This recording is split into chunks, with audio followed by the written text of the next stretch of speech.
Hello guys, সবাই কেমন আছো? চলে এসেছি আরেকটা নতুন ব্লগে। চলে এসেছি সকাল সকাল ছাদে। দেখো হাওয়া দিচ্ছে, যদিও সকাল নয়, তোমরা যখন ভিডিওটা দেখবে তখন সকাল নয়। যাই হোক, তোমাদের সাথে শেয়ার করেছিলাম আমার প্রোফাইলে একটা ছোট্ট রিলস, সেখানে একটা অনুষ্ঠান হচ্ছিল। তো সেই অনুষ্ঠানটা পুরো তোমাদের সাথে শেয়ার করতে চলে এলাম। পুরো ভিডিওটা দেখো। এই ছোট্ট ব্লগটাই আমি তোমাদের সঙ্গে শেয়ার করব আমার বাড়ির অনুষ্ঠানের কিছু ছোট্ট ছোট্ট মুহূর্ত। সবাই সাথে থেকো আর পুরো রিলসটা অবশ্যই দেখো। টাটা। রিলস না, সরি, ব্লগ।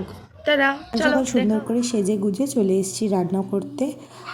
তো স্নান টান হয়ে গেছে, এখানে রান্না বসিয়ে দিয়েছি। প্রথমে চাটনি আর পায়েসটা করে নেব। রান্নার অনেক ভিডিও আমি করতে পারিনি, যেহেতু একা হাতে অনেক রান্না করব, তো এই সব ভিডিওটা আমার পক্ষে নেওয়া সম্ভব হয়নি। যেটুকু ছোট্ট ছোট্ট করে ক্লিপস তুলে রেখেছিলাম ওইটুকু তোমাদের সাথে শেয়ার করলাম।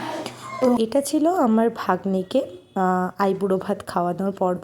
ও সম্পর্কে আমার ভাগ্নি হলেও আমরা দুজন বন্ধু এবং আমরা একই বয়সী। আমাদের মধ্যে আরেকটাও সিমিলারিটি আছে, আমাদের নামও এক। আমার পক্ষে যেরকম সম্ভব হয়েছিল আমি ওকে গুছিয়ে দেওয়ার চেষ্টা করেছি। যতই হোক, মেয়েদের জীবনে এই দিনটা তো আর বারবার আসে না। তো এখানে ওকে প্রথমে আশীর্বাদ করা হচ্ছিল। মা বাবা কেউই যেহেতু ওর আশীর্বাদে যেতে পারেনি, তাই আমি চেয়েছিলাম ওনারা ওকে একটু আশীর্বাদ করুক।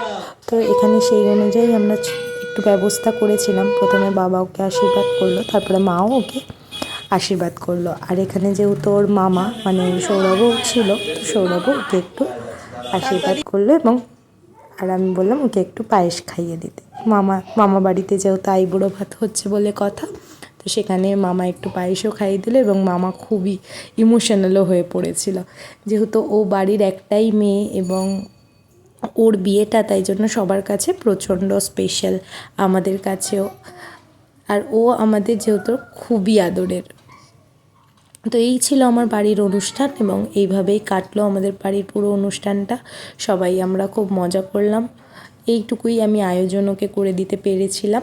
তো আমার দুটো ছানা আর বাদ যাবে কেন? সবাই আশীর্বাদ করছে, ওরা কি একটু আশীর্বাদ করবে না? তো ওরাও একটু দিদিকে তাই জন্য আশীর্বাদ করে দিল। এই ছিল আমাদের পুরো আয়োজনটা। এই ওদের দুজনকে নিয়ে আমি যে এত কিছু করতে পেরেছি এটাই অনেক। আমি ভাবিও নি যে আমি এতটা করে উঠতে পারবো। তো যাই হোক, তোমাদের সাথে কখনো রান্নার ভিডিও আমি অবশ্যই শেয়ার করব। আপনারা যারা ভিডিওটা দেখবেন সবাই ওকে প্রচুর আশীর্বাদ করবেন, যাতে ওর আগামী জীবন অনেক সুখের হয়। দেখা হচ্ছে অন্য একটা ব্লগে। টাটা।